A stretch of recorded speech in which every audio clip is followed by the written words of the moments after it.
welcome to another episode of the B3Students Podcast, episode 19 if you're counting. 19! We are back in another location, you don't know where we're at. Nope. I don't even know where we're at. Well, that's a lie. All right. Well, I didn't know this place actually. I didn't know this room actually existed until a couple weeks ago. So, but we are back with another episode. Last week we were in the home stretch of the Book of Revelation. He's been killing it the whole time, and hopefully you're there on Generate on Sunday night. And we were in chapter 20. 2 more chapters to go. Last week of the Book of Revelation is this Sunday, so make sure you're there. It's been great, and we're gonna cap it off great. And we figured, why not just talk about the Book of Revelation, talk about everything that we have learned and everything that we can take with us going forward. And so I want to ask you though, how has it been preaching it? It's been hard because the way that we've done it has been this flyover view, and I feel like sometimes I have to like decide what is very important, what is like, what can we get by with not mentioning. But I think most of the big theological concepts and things that we've done, we brought out. So it's been fun. It's been really encouraging to me, just because I used to think that this was a very, very scary book. So I've realized that it's not that scary of a book. It's actually a very beautiful book. Yeah. So. Well, I remember talking with you before we started it, or before you started it. Yeah. And I was kind of the same way. I thought it was like a scary book to read. Like I was confused. Even the commentary that I've been using, one of them has a picture of the world burning up.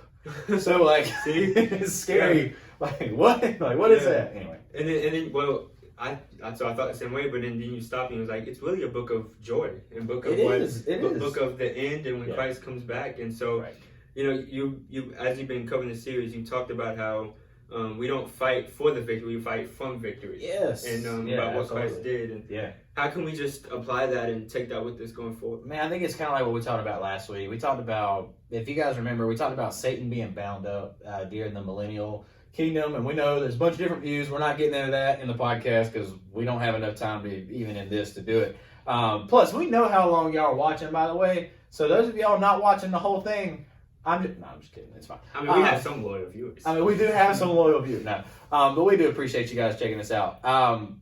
So I think, kind of going back to the question, Satan's bound up in the millennial kingdom. But remember that Satan has always been bound since the beginning. God has always had his finger, or whatever you want to say. He's always had his pulse on Satan. Satan cannot act or do anything outside of God's authority and God's sovereign rule. And so we saw that Satan was bound up, but remember, Christ came and he conquered the world, as it says in John 16, through what he did at the cross, overcoming Satan, overcoming the grave. That's where we find our confidence. So when we're going through the struggle in life, understand that as bad as it may seem, as difficult as it may seem, we know struggles come, the struggle gets real.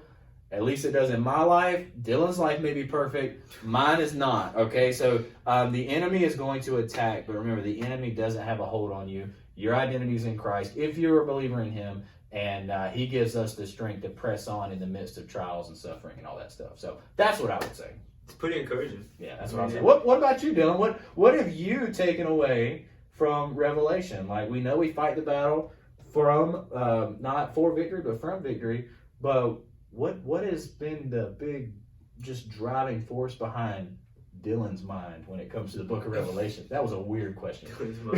Well, I've learned that, of course, Jesus will come back one day, and then some will greatly get into heaven, and we'll be so happy when that day comes. Yeah. And then some, sadly, will not. So it's kind of, for some people, it's a great day. For some people, it'll be a glorious day. Right. And for some people, it won't be too great of a day. And they'll probably have regrets when they look back. Well, isn't that the beauty though? Is like, but that should motivate us. Yeah, right? It motivates us to talk to our friends, motivates us to talk to our families, to know that at some point Christ is going to come back. That is imminent. That is going to happen at some. We don't know when. It could happen in the next. It's 5:16 right now. We're recording this. It could happen now. It did now. You get my point. Yeah. So that should motivate us to go and tell others, so that way they and it's not about just being saved because you don't want to go to hell. It's about a personal relationship with Jesus. But I mean, ultimately, like, they don't know if we don't tell them. So, and we can't assume that everybody knows. So there is that. So It's like what Jesus told his disciples. Go out and make disciples. Yes. And that's the Great Commission. That's what we're called to do. And right. we should do it to spread the joy of Jesus and Yeah. what it means and everything, and to, That's of cool. course, help everyone out in their eternity. Well, there is that. There is that. But yeah, it's been really cool. I hope for y'all that the book of Revelation has been encouraging to you. I would ask though, put in the comments below. What are some things that stood out to you? Some scary things, maybe. Some really encouraging things. I hope more encouraging than scary. But like, what are some things that you guys have taken away from it? As we're going to be done with Revelation as far as studying it, but we know that we're always going to be studying Revelation in a sense of just when we read our Bible in quiet time and stuff. But like, what are some things that maybe you've taken away? Some things to apply. Like, what are some things that we've talked about that has encouraged you? I don't know.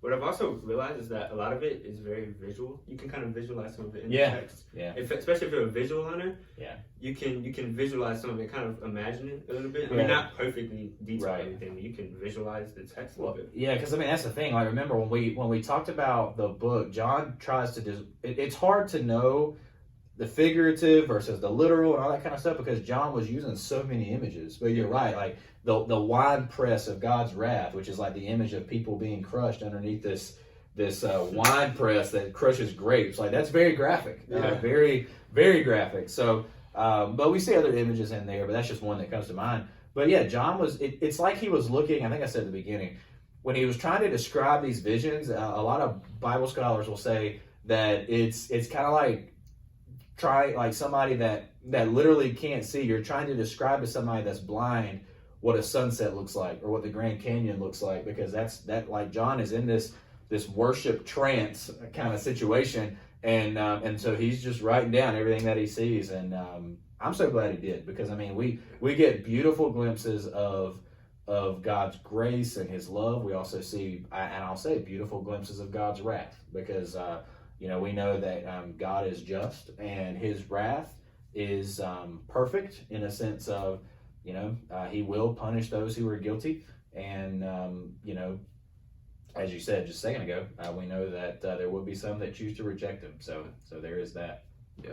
Yeah. It's a mixture of things, but it all points to the end times in a way. Yeah. And the main theme, God wins. Yep. And we win because God wins. So it's great. And it's all about him. Like, it's not about us. We can't bring anything to the table. He does it all. And so very cool book, I think. Yeah. Well, I've enjoyed listening to you. I know it's been tough to preach, but you've done pretty good. It would also be tough for me to listen to me. But anyway, that's beside the point. Yeah, well, I hope all you guys have enjoyed it. If they're all on YouTube, if you would like to go watch them again, take notes and everything.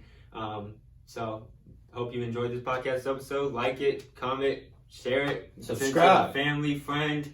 This is episode 19. Or if you've been watching online and you've seen this and you never come out to join us, come hang out with us. Most Sunday nights we're there. Look on our website, b3church.org, on the student tab, and you'll have all of our Generate times listed. We're excited. We're going to wrap up Revelation, and then we're going to take a couple weeks off, and then we're going to start a series on holiness, and we'll talk about that as we go. But we'd love to meet you. Love for you to come out. If you're a high school or middle school student, if you're an adult, we want you to tune in, but it's a little weird if you anyway. That's the point.